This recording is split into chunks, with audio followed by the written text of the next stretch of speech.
hemos dividido en tres grandes escenarios: o circulación colateral abundante, los soplos continuos torácicos propiamente dichos, y colocamos aquí lo que son los soplos sistodiastóricos, pero siendo puristas no son continuos, porque un soplo continuo como concepto es escuchar puro soplo, no escuchar ningún ruido cardíaco. Y aquí sí hay ruido, generalmente segundo. Pero como casi lo que uno escucha es puro soplo, entonces los hemos metido aquí para que lo tengan presente.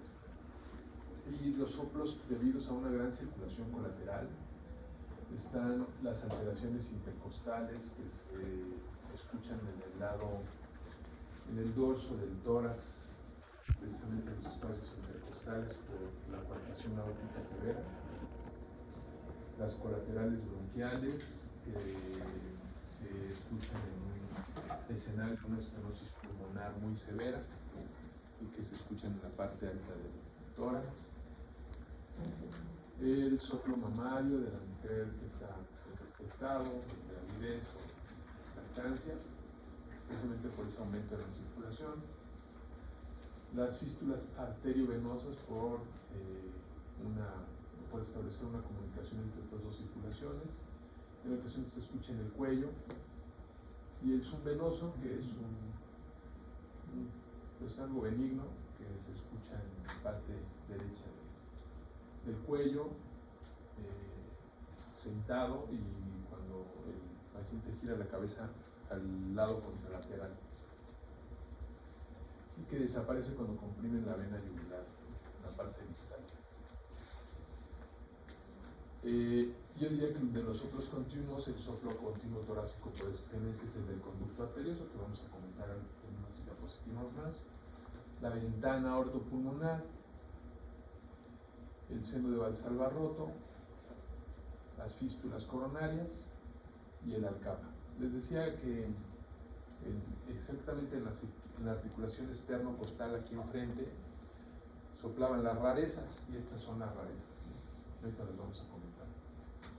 Y de los soplos sistolodiastólicos son combinaciones de un soplo, de un padecimiento que da un soplo sistólico y un padecimiento que da un soplo diastólico. El síndrome de Lowry, que es la asociación de comunicación interventricular más insuficiencia aórtica.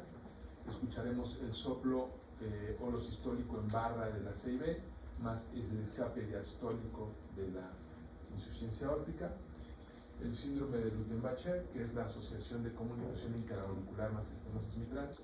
Escucharemos el soplo sistólico expulsivo pulmonar por hiperflujo de la CIA, más todo lo que escuchamos o comentamos ayer diastólico de la estenosis mitral.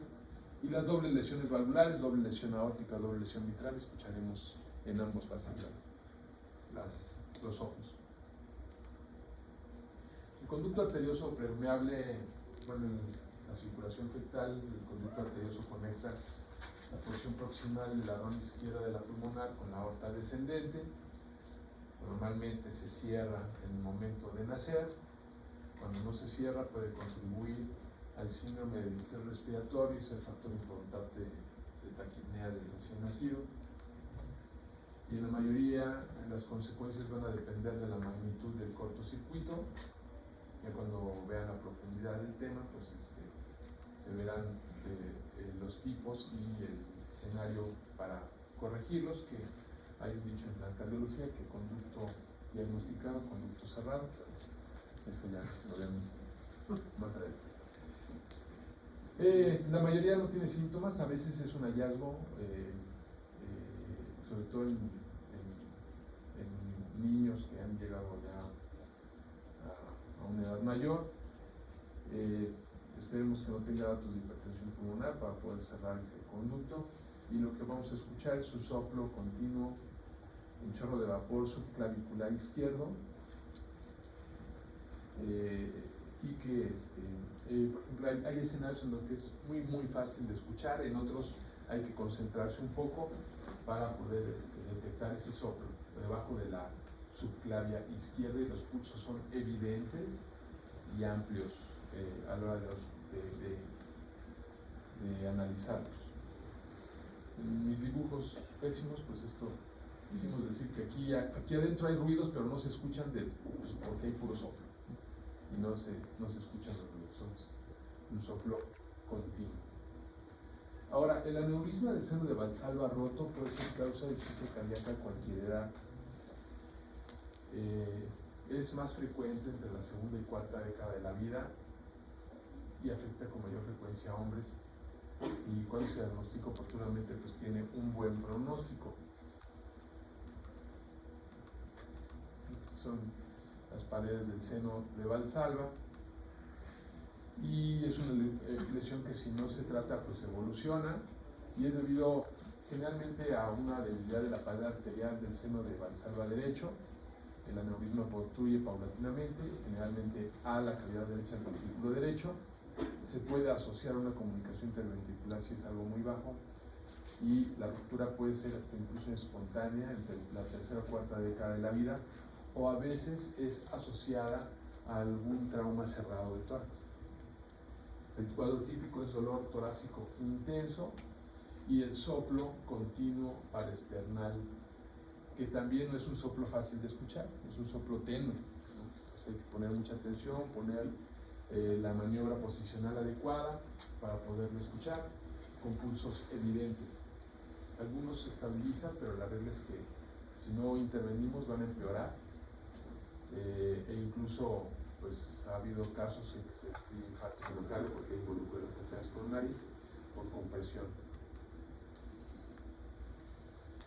El diagnóstico diferencial se hace con otras patologías. Ya hablamos del síndrome de Lowry, el mismo conducto arterioso, la ventana aortopulmonar, etc. Pero pues el soplo es continuo, entonces es muy característico, solo que no es fácil de escuchar, hay que analizarlo y estar muy atentos, concentrarse para poder escuchar el soplo continuo en este escenario. Y debe sospecharse en enfermos jóvenes con disnea y soplo continuo de reciente inicio. Algunos se presentan con cuadro de endocarditis y el eco pues, es el que da el diagnóstico, y el tratamiento pues, es quirúrgico eminentemente. Ahora, dentro de las anomalías congénitas de las arterias coronarias, algunas o la mayoría no tienen consecuencias mayores, sin embargo algunas pueden producir isquemia o arritmias graves o muerte súbita. Bueno, esta es un esquema en donde vemos que la arteria coronaria derecha sí se origina de la aorta y la coronaria izquierda se origina de la pulmonar. A este padecimiento se le llama precisamente un origen anómalo de la arteria coronaria izquierda, o conocida como alcapa. Si tenemos suerte, podrán a lo mejor ver, estando aquí en el hospital, el tiempo que tenemos, los que tenemos más de 20 años aquí, vamos para 31, una alcapa en su vida, si hay suerte. Es muy poco frecuente. Lo que sí van a ver frecuentemente son las fístulas coronarias. Incluso son hallazgos incidentales de un cateterismo, por ejemplo, que han documentado isquemia significativa, a lo mejor el paciente tiene ciertos síntomas y en el cateterismo se evidencia la fístula coronaria, y generalmente el hallazgo del soplo continuo se hace post-diagnósticos. Entonces, vamos a escuchar porque a lo mejor sí soplan, pero es difícil que antes alguien ingrese a un paciente a cateterismo porque tiene la sospecha de fístula coronaria, ¿no? Es realmente poco frecuente eso, muy poco frecuente. La mayoría adhieren a la pulmonar y es mucho más frecuente que la alcapa, ¿no? Como les dije. Se hace el diagnóstico en adultos, es rara en niños, pero también se hace el diagnóstico. Hace poquito comenté con la doctora Lucero, me presentó un caso en donde había una fístula por ahí coronaria, y discutimos ahí un poquito porque incluso intentaron cerrar la fístula cuando pues sabemos que el curso generalmente es benigno. El electro no tiene muchas alteraciones, datos de sobrecarga, y requiere el cateterismo con actos selectivos para hacer el diagnóstico. Puede asociarse, o sea, porque el abordaje de las pruebas es para descartar aterosclerosis coronaria, y algunas pueden hasta cerrar espontáneamente. Quería que vieran este esquema en donde vemos que la coronaria derecha pues sí se origina de la aorta y establece muchísimas comunicaciones para poder brindar sangre oxigenada a la otra arteria que se origina de la pulmonar. Entonces, por esas fístulas se escucha un soplo continuo en el capa, un soplo continuo paraesternal izquierdo, y el único caso que me ha tocado ver en la edad adulta se quedó así y no se intervino. Por último, vamos a comentar algunos ruidos especiales, como ya hablamos del golpe pericárdico o no pericárdico, o el síndrome histórico de Young. El frote pericárdico, que seguramente han escuchado, por inflamación de las dos hojas del pericardio, y se escucha como cuando ustedes han escuchado que se arruchan mamadera.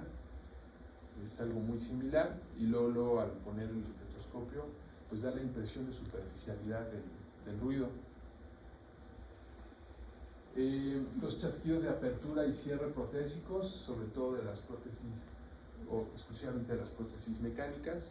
Yo creo que a ustedes ya no les va a tocar, o no sé si alguien ha escuchado una prótesis de jaula y bola. Si la han escuchado, pues son afortunados, porque esas ya tienen muchísimos años que no se ponen. Pero si llegaran a escuchar alguno, van a escuchar pues el peloteo de una pelota ahí en una jaula. Es igualito, ¿no? Se escucha igual. Y en cuanto a las prótesis mecánicas de disco, pues es como escuchar los relojes, que ahora ya son muy grandes, pero los que eran de cuerda, como el tic-tac de un reloj, así se escucha. Ese sonido metálico, es muy similar.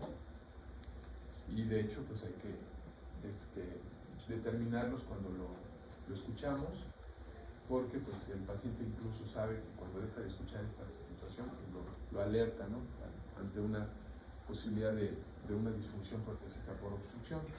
Las prótesis biológicas no tienen ningún ruido especial y se apegan a todo lo que hemos estado comentando de la exploración de las válvulas nativas, etc. No hay ninguna situación diferente ahí. Y por último, la anomalía de Epstein en 1866 describió este caso. Es un defecto cardíaco congénito.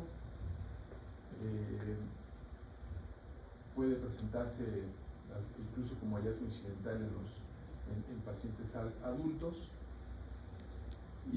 pero la expresión más común es la cianosis o insuficiencia cardíaca en lactantes.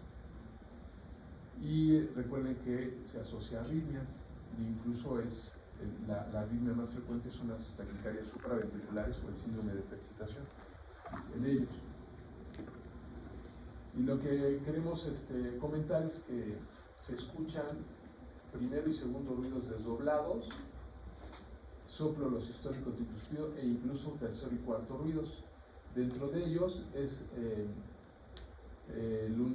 la única patología en donde podemos escuchar hasta 5 ruidos en el mismo ciclo. En el examen del consejo por ahí hay un audio de un paciente que a la hora de escuchar, luego escucha uno que son 4 ruidos o más, ¿no? Entonces es muy fácil de diagnosticar que se trata de ello y que puede iniciar con taquiarritmias. Bien, con eso acabamos este viaje breve por la semiología.